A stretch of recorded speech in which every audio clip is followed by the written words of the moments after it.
Hey guys, welcome back to We Watch the Movie. I'm Mike. How's it going, worms? I'm Jay. Ask Preston. Hey, that was from Bill and Ted's Bogus Journey. Was. And what's the best legacy sequel of all time? Bill and Ted. I think it might be Top Gun. Legacy sequel? Legacy sequel? Has there been one better? Yeah, Ghostbusters. It's a good question. I would actually pick Top Gun. No, actually, Top Gun is probably the best sequel that's come out in like the last 20 years. There's a question down below. What's the best requel of all time? Not requel, but sequel. Sequel. No. Well, you'd have to say sequel. Requel. It's a sequel. No, best sequel. You can say Godfather 2. Like requel, legacy sequel. Why don't you say what is the best legacy in the sequel last of all 20 time? years? Or they only started in the last. Because you are right. If you say sequel, it's gonna be Godfather Part 2 probably. Yeah, so it's got to be legacy sequel. Then Godfather Part 2. No, that's not a legacy sequel. Yeah, it is. No, you gotta wait 10, 20 years down the road or like something, and then be like, "Hey, we're going back." And Jurassic Park 2. What are you gonna do on October 31st? What are you gonna do on October 31st? Here comes that white-faced fucker, an asshole like no other. He's a big old piece of shit. Wants to stab your sister's tits cause he's a white-faced fucker. Loomis can't recover. Dr. Challenge drunk again, sleeping with your sister's friends. Do you want to know about the darkness? I said, God damn. God damn you, faggot! I said, God damn. A lot of people don't know the darkness that goes inside their hearts. I said, God damn. God damn you, Michael!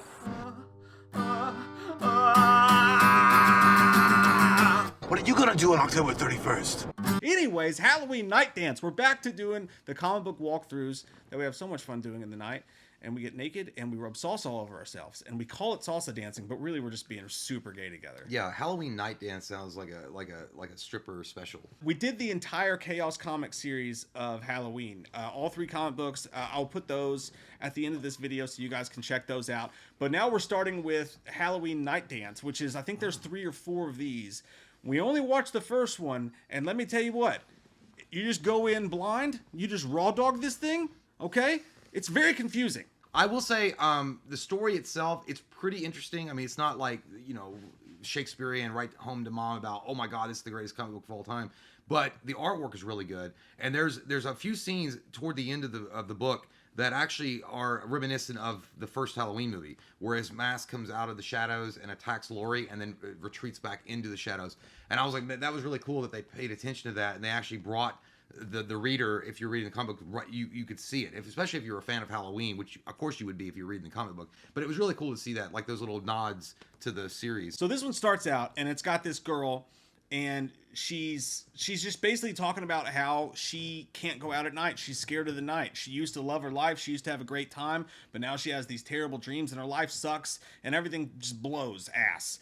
And she has Is this Winona Ryder? she has this little Stranger Things ballerina music box or whatever in her room. That, by the way, the cover of this, it's pretty cool, but I do not like the way Michael Myers is drawn on the cover. His mask looks really funked up on the cover. And then there's he looked like a Jersey Shore kind of guy. He looked like he had a blowout kind of hairstyle, and then his face was all like toned up, bro. Yeah. I'm ready for the fucking beach. Yeah, it was definitely a flea market mask on the cover. But there's a second cover with a smashed pumpkin. It's really dope secondary cover. She comes out. We don't know what happened to her yet. They never tell us quite what happened to her. And a lot of this comic book is the squares. Now, if you see the squares in comic books, that means it's the characters like thinking their internal monologue. I've always wanted to be a gangster. Yeah. Like that kind of shit. Yeah. She's got this piece of mail, and the first thing that you notice about this piece of mail is that it says her name on it, but it's scratched out in the size. It says J.U. I'm like, Jujubits? But J.U. is scratched out, and then there's her name, which I imagine means Judith. Someone was starting to write, oh, no, you're not Judith. I stabbed her in the tits. Yeah, well, and she got this letter, and it was obviously in a child's crayon writing, because it says Lisa on but I was like, that kid's stupid. Doesn't even know Lisa between Judith. God, what an idiot. But anyway, it's got some scintillating photos in it, not meaning like there's anything unnecessarily untoward about it at the beginning when she opens it up and with her friends. There's one particular photo that's like, halt. This kid's got a crazy imagination and has been spending too much time up, and he's only 11. But it's that time. When you were talking about the beginning was being confusing, I thought she was in a mental home. Like, I thought she was in an asylum, because the way they presented it, she was like saying her internal monologue was going, and she was like, I can't get out, or I can't break free. Yeah. And I have to stay away from people. Like almost the way I was reading it at first was that she was a volunteer, or she voluntarily committed herself. Like she had, and then I thought maybe she had suffered some type of travesty, meaning that she had a run-in with Michael at some point and she couldn't get over it and was kind of like fucking crazy juju beans, like, you know, like Lori would have been, and had checked herself in. But by the way, the time frame of this is 2003. So just so you know, it's not in the 60s. It takes place between H2O and Resurrection. Yeah. So after Michael ripped out that dude's larynx and had Lori behead him, and on his way, I guess, to kill Lori in the mental asylum in Resurrection, this is what he was fucking around with his dinghy. Yeah, this was like a diner stop for him. He's like, I'm in the mood to kill. I might as well stop. I'm in the mood to scam. I'll I'm in the mood to scam simply because I can. maybe I'll go to their big thing. I don't know. Is it a ball of string? And I'll kill some people on the way. Yeah. It was literally like a road stop. Like if you're like traveling across the country and you're like, hey, that looks interesting. I'll pull over here and see what's going on. Maybe go to a gift shop and get a button. Which one? This? This guy's gonna go stab some tits because that's what he does, and I love it for it. But you know what? I like the freedom of it. I like that he just stopped in this town and fucked with these people's lives. And I don't know where it's going to go. And we'll continue walking through in just a second. I don't know where it's going to go, but what I love so much about this comic book, if you guys find it and read it, is that it is the perfect example of how to continue the Halloween franchise without Laurie, without other people. You bring in new characters. Michael just shows up. You don't know what's going on. The way that this reads is the absolute... It never touches on anything in the past. It doesn't talk about Laurie Strode. It doesn't talk about Dr. Loomis. It doesn't talk about Tommy Doyle. It is its own story. It's the perfect way to carry Michael Myers into the future. But like Jay said, she opens up the letter and she tells her friend, she's like, yeah...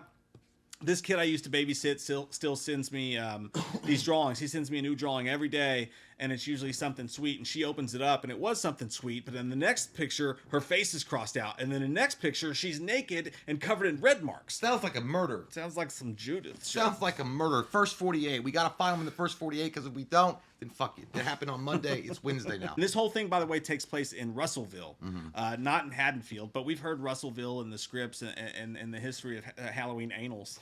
Yeah. Annals. We've heard about Russellville. So this whole thing takes place in Russellville. She hasn't heard from her family in a couple days, so she's forcing her boyfriend, who just got over the flu, to drive them to Russellville and make sure her family's okay and have a nice visit with the family. Maybe they'll have grilled cheese sandwiches. I don't know. The comic never shows what happens when they get there, but they don't get there, Mike. They don't. What happens is it takes us to a third story, and in this third story, there's this girl. I like that one. She's tied up. She's was bleeding from her wrists, and she's like, "Oh God, what's he doing to fucking Ben? Yeah. Oh Ben." And we're not talking about chained heat. We're talking about some murder. Then you hear Ben scream. You see Ben scream no from the next room. He's like, "Get off me, dick!" And then you see an eyeball. Beautiful shot. You see an eyeball with Michael Myers' face in it. The first time he actually appears in the comic book.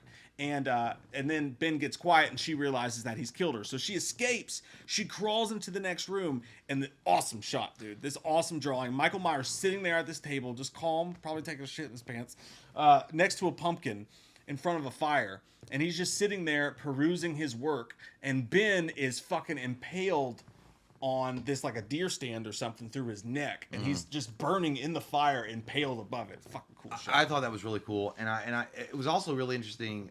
Right before, when you hear Ben yell, "Get off me, bro! That's my wiener." He didn't say that, but that'd be funny if he did say it. Your tits are so juicy, bro. Maybe Michael was like checking him out, and he's like, "Ooh, that's a nice thing." Ding, ding. I'm not gay. Hi-oh. But no, he's like, "Get off me!" But there's a drawer in front of the girl, and she's like wrapped. She's like strapped down. She has a rope around her neck. Like Michael's like, "You my snack after I'm done with my dinner." And she's like, so she's pinned against this dresser, and there's a drawer that's open on this vanity mirror or whatever, and you could see several Michael Myers masks like piled up in there that are spilling out. So Michael's got replacements. He's got a collection. He's got backups. Like he must have stopped at every Rite Aid that he could to buy this shit and just store it and collect. That shit's probably worth a pretty penny. Yeah. If you put that shit on eBay. And you know he just goes in there and sniffs them like panties. Yeah. But he's got there's a whole fucking drawer of different Michael Myers masks. It's like, oh, how does he always have the same Michael? What does he do? And he's like, oh, he just has like 87 fucking replacements. He does. So I was like, that was weird, because I've always wondered that. I think we've all talked about that. It's like, you know how his mask changes from movie to movie? Maybe that's what it is. They didn't show a lot of details of the mask spilling out of the cabinet, but it could very well be that they were different shapes, but they were generally the same one that he liked. So if his mask got damaged, he would just take a new one out. It makes sense. It's like Batman, I guess. Yeah. But it was still cool. But yeah, they do show a scene where he's just sitting there, and I'm imagining he's like cocking his head, looking at his handiwork. And again, this is he's shacking off. He's shacking off that wiener.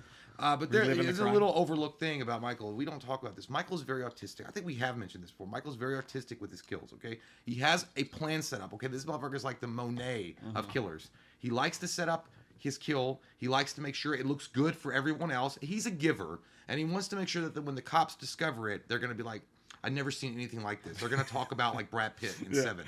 But he does. It was interesting. The guy's hanging up. It's cool though. It's a cool scene, and then he chases after the girl.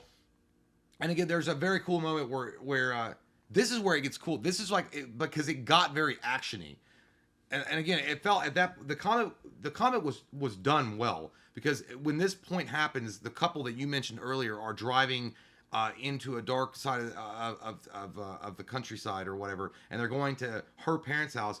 This girl just escaped. She's running across the road, getting away from Michael. Michael's in pursuit, and then they hit her, and then you get the coolest shot of the whole fucking comic book. Amazing. That comes up. I'll let you explain. I will. You son of a bitch. Don't talk dirty. When they get out of the car to see what happens, that's the frame we were talking about earlier. She's like, hey, she's still alive. All right. Yeah. Let's go to Angel's Grove and have a smoothie. After her husband is like just wrapped his fucking car around a tree. He's like, and he's that's probably great. seeing like 4. Yeah, his face He's fucking like, pushed "Oh, in. Is she all right? I thought it was a deer."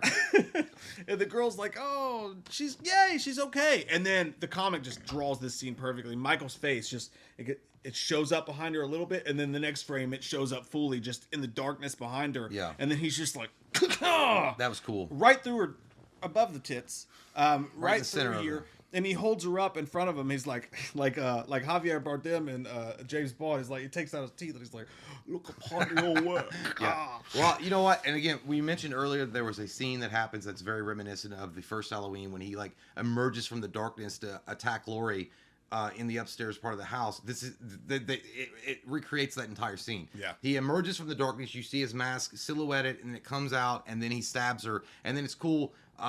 Because the driver of the vehicle, her husband, is like, I gotta stay away because they have the inner monologue going in. He's like, oh, please don't take her away from me. She means everything to me and nothing to you. And then Don't take the girl. yeah, and then you get Michael like, it's like, no, she's mine.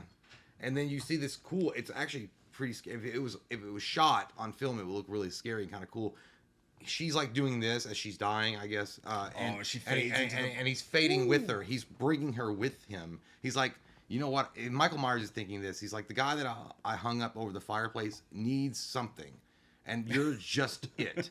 You're the right model for the job. And I'm going to pop some So you tabs. always wonder, like, he's what do you- flea shopping. I was like, what are you going to do? Michael's probably a freak, though. Michael's probably got a feet fetish. She's probably going to take off her shoe and socks and smell them and then put them up there on the fucking fireplace. He's That's weird. the mystery of Michael's, is that there's something sexual going on in there. Well, we know And that the mind directors. If this was directed by Quentin Tarantino, there'd be like 55-foot shots.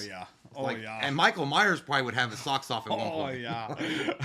But that's the coolest scene of the comic book. And then all of a sudden, you realize that some of the little square boxes you've been seeing are him talking. Some of them are the girl from the beginning talking. Yeah. And then that's pretty much it, right? We go back to the girl.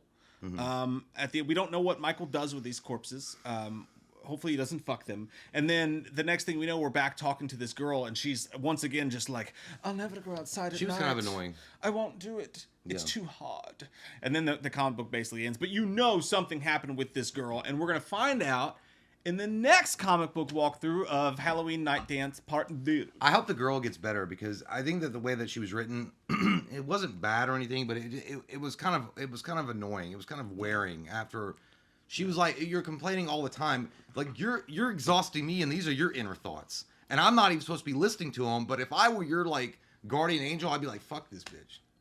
Let the devil have her. Because we don't know her backstory, she's very Clarissa explains it all. Yeah, Like, I'm sure it's going to be something, but I feel like she's had some type of, she either witnessed a murder by Michael or she was close to somebody that was murdered by Michael or whatever. There's one more scene where she goes out once again to check the mail, and she's saying throughout this, she's like, one person out there cares about me, and I don't know why he cares about me when I let him down so much. There's definitely a backstory. Jesus to this girl. still loves you. Yeah, it's the Church of the Latter-day Saints. Yes. But Stay sweet and pray. She pulls out another piece of mail from this kid, and right before she opens it, her punker friend shows up and is like, I'm taking you out for some fun. We're going to the fair. Get in, loser. Let's go shopping. Yeah. And then they go out, and she's like, fuck it, I'm going to have fun today, Stranger Things. And then the comic book's basically. You know that guy's like setting up a threesome.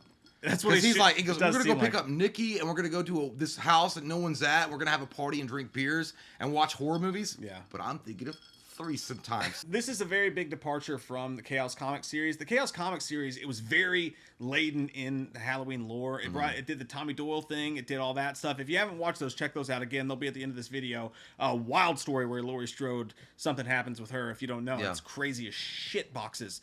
But this one is beautiful because it's its own thing. It feels a little more highbrow than the Chaos comic series did. It's getting a little bit more deeper. They're into doing the their own thing. Feelings of the heart. Yeah, it definitely it's going out on its own route, and Yeah. it wants to have its own identity for sure. And I mean, I respect them for I'm liking it. I feel like all they were going to rely on, and what they're relying on right now is the first movie, because that's how they established him at the very beginning of the comic book. The preface of the comic book, Yeah. it tells you about Michael Myers, but it doesn't mention any of the other stuff. It doesn't mention part 2. It doesn't mention 4, 5, 6, 18, whatever. It doesn't mention any of them. So Yeah. that's pretty cool. But It wants its own face, which I appreciate that, and I do like the fact that this is kind of cool because again, it shows you can blend in stories where Michael can go out and do his own thing, but he still has something that hardcore fans will still relate to. If he's still pursuing, his obsession, whatever this may be, whether it be Laurie or somebody in the family, or if you want to, so you can still keep both.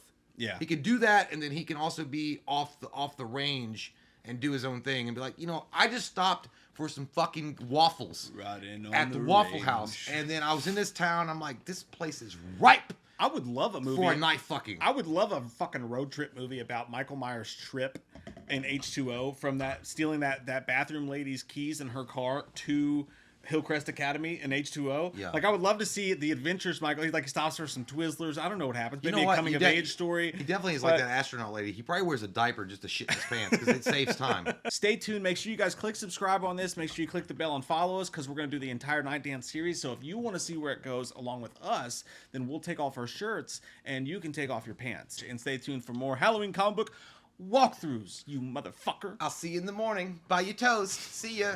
Scram the eggs. On October 31st. What are you gonna do on October 31st? Here comes that white-faced fucker, an asshole like no other. He's a big old piece of shit. Wants to stab your sister's tits cause he's a white-faced fucker. Loomis can't recover. Dr. Challenge drunk again, sleeping with your sister's friends. Do you wanna know about the darkness? I said, God damn. God damn you, faggot! I said, God damn. A lot of people don't know the darkness that goes inside their hearts. I said, God